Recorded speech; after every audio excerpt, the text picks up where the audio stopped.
So this is one of my daily routine na aking ibabahagi sa iyo. So tara, samahan mo ko.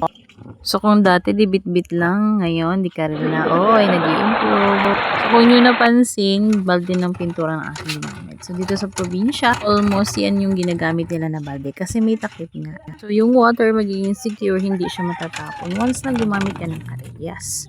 Kung gusto mo rin ma-experience ang ganito, tara punta ka dito sa probinsya. What? Joke lang. At andito na nga tayo.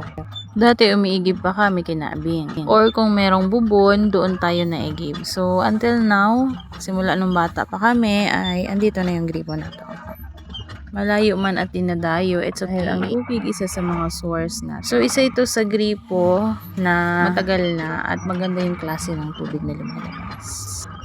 So ginagamit din ito sa pagluto, paghuhugas ng pinggan, ganun din sa pagbabanlaw ng mga labahin.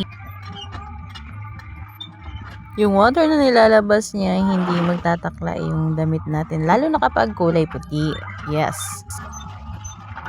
At ihanda na natin yung ating mga bagaya. So kailangan natin taliin para hindi siya malaglag sa ating biyahe.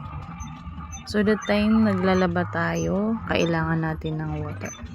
At balik na tayo doon sa ating bahay. Alam ko namimiss nyo na yung pathway na papunta sa atin. Kung taga-Kagbunga ka, pwede mong makita sa video ko yung pathway na papunta sa inyo. So kung dati yung pathway is maliit, ngayon medyo malapad na rin. Uy, nanonood yan, tinitingnan yung bahay nila. Inaalam kung saan patungo sa bahay namin. Oy, wag mo nang subukan, be.